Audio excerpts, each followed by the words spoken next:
Hello, welcome to your weekly tarot for the week of September 30th to September 5th, 2021. We're going to use the Murder of Crow Tarot. I'm feeling a little bit of a darker mood. I woke up this morning with some sort of allergic reaction going on. That's why you can't see my face. I'm not sure makeup could cover the rash and the itchiness that is all over my face. So I don't know what I got into yesterday, last night, if it was my laundry detergent that I'm allergic to. But anyway, I'm not going to be on camera. But the cards are, and we'll grab an oracle at the end. I've done an off-screen pre-shuffle. And now we ask for messages for this last week of August into the first week of September. I'm thinking I might do a Celtic cross, which will mean that I pull the cards. I wish I knew which one that was that tried to jump out. I think it was the star card. We'll see if it makes an appearance later. Just a couple more shuffles. There really isn't anything in the cosmos that is too exciting this week. Next week is going to have some very interesting things happening. We've got the new moon in Virgo. We are currently in Virgo season, and we also have pre-shadow phase of Mercury retrograde, as Mercury does go retrograde near the end of September. So you know what that means. Dun, dun, dun. Back up everything on your electronics and be ready for miscommunication galore for about 6 weeks. It'll last into November. But at that point, we will have some of the other planets that have been retrograde all summer. They will be completely out of retrograde and their pre-retro or their post-retrograde shadow phase by the time that Mercury goes direct. So we will be hit with an extra double whammy around the end of October into November when everything's direct and past their shadow phases and all that fun stuff.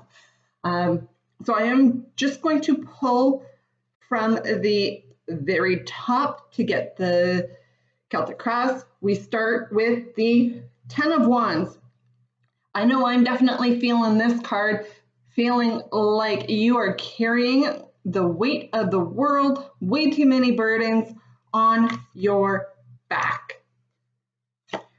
What is crossing us is the Six of Swords. So what is kind of blocking our path is we're carrying all of these heavy burdens, but we've got riding off into the sunset and glory kind of being our focus right now, and our focus really should be more on lessening the load and not what is off in the future.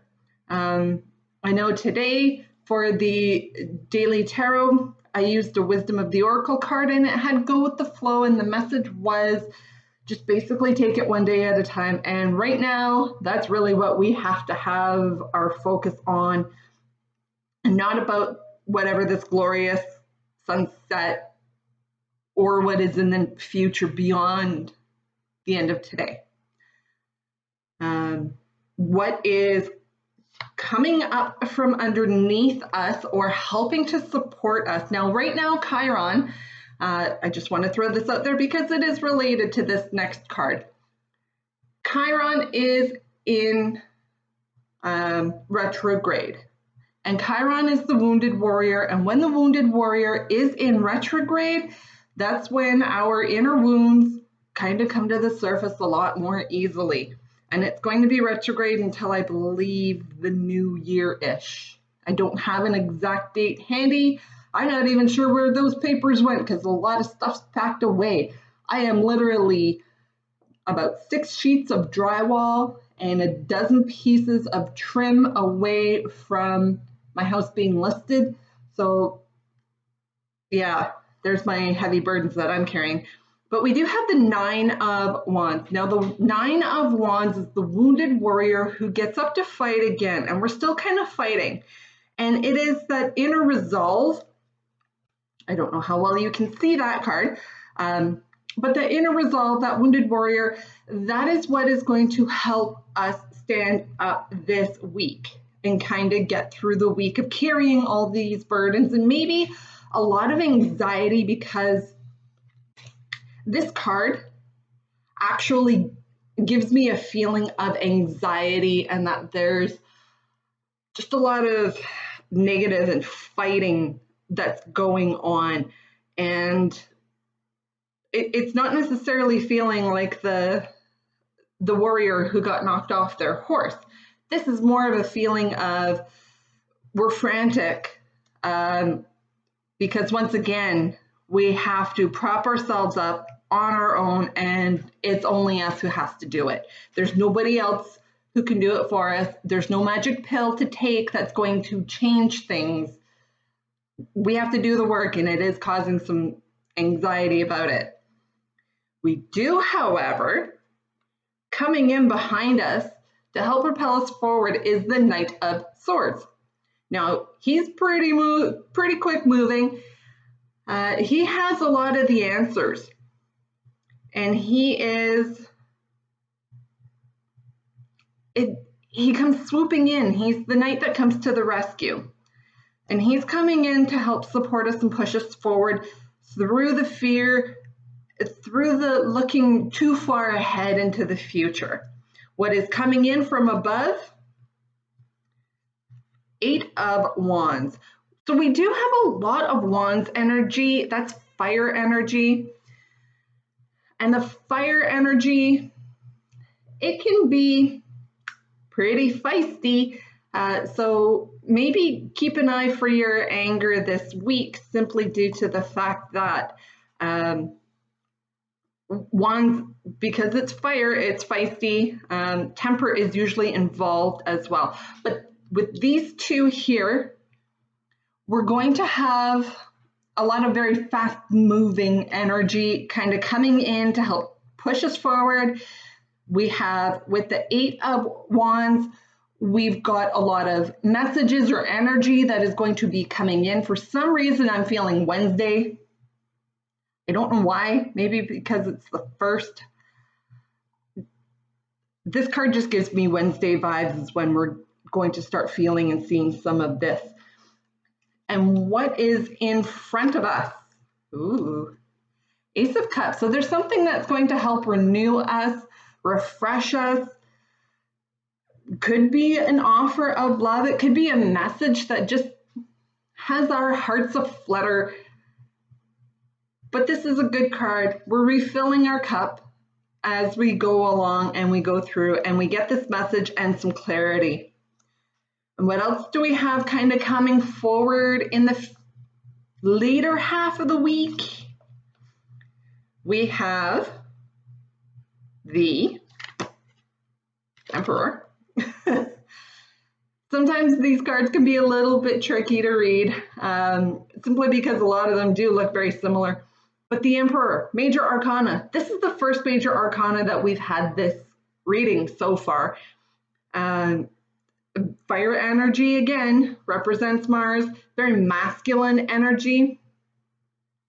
So you may have to put your foot down and be a little bit firm in order to go towards your goals. And again, there's that warning of anger as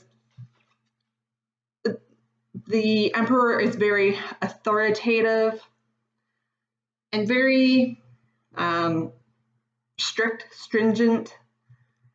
He likes everything to be as it should be. Everybody follows the rules and everybody behaves. Otherwise, he'll be the one who will discipline you. So this could also be another card of you need to be not only mindful of your tongue due to potential repercussions, but again, your anger, watch your anger with the Emperor. We have the Two of Cups. So there's a partnership of some sort coming in, and it's going to be placed right beside the Ace of Cups, which are two of my romance cards. So for those of you who are actually looking, you may find somebody who's fiery and feisty, and the messages are going to be flying fast and furious, or you're just meeting up with some people who you are going to be teaming up with to help move you forward. And the final card is the Five of Cups. There's a feeling of distress here. Now, normally this means grief, loss, and sorrow. We may be having some moments of that. I feel this is going to be more at the beginning of the week rather than the end of the week. And then as the week progresses, we get a jolt of energy, we get a shot of adrenaline that runs through midweek into the weekend. I don't normally time these, but I'm just kind of feeling that energy, that flow. And the reason why we are feeling some of this is from the bottom of the deck. Ten of Swords, there's the ending of a painful cycle that is happening. And with the Three of Wands, it's something that has been a long time coming. We've seen it on the horizon. It's been coming. We know it's been coming, and it's finally here. And these messages are coming, and it's going to move quickly. With the Magician, we may have even been asking for it or trying to create it. There's a little bit of alchemy involved with the Magician, but we do have the King of Cups, the Six of Pentacles, the Page of Pentacles, the Knight of Cups as well on the bottom of the deck.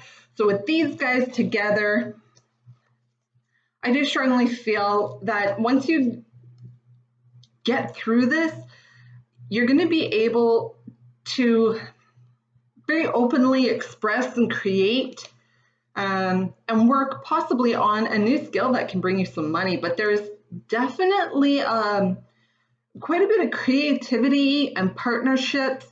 The grief and distress and sorrow that I'm picking up, I'm definitely feeling has to do with this ending. And we've got two tens down. So there is an end of something. It's causing you that grief and distress. You're tired of picking yourself up and going through it. But like I said, midweek, there's going to be a jolt of energy. Something you've been asking for. You can see the raven there in the white outline. That's your answer on the horizon. It's coming. And when it does, it's going to solve some problems. And there's going to be a lot of communication around it. Yeah, this is something that you've been trying to create. Sorry, I'm not good at trying to hold multiple cards at once.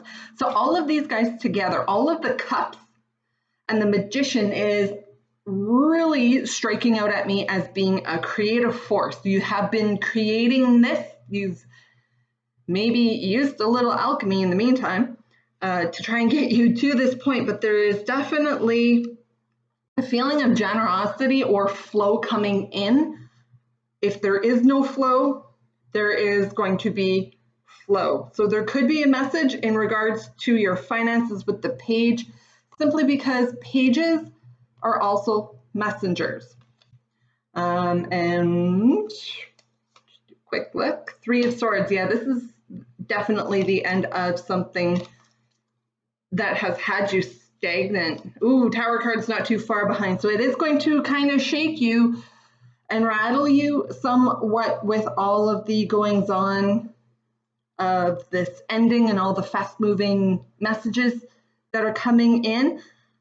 But know that there is a pleasant vibe and it's something that you've been creating. So let's get an oracle card or two. Just to close it out. These are generally my advice cards, things to keep in mind and consider. And these cards never fail. They are always bang on and relative to the tarot message that I get. All right, one more card. We got one more card, please. It didn't come out. It wanted to. There we go.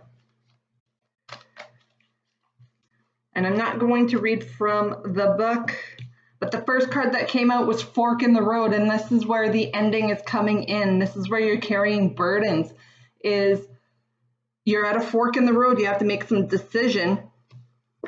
You are poised and ready.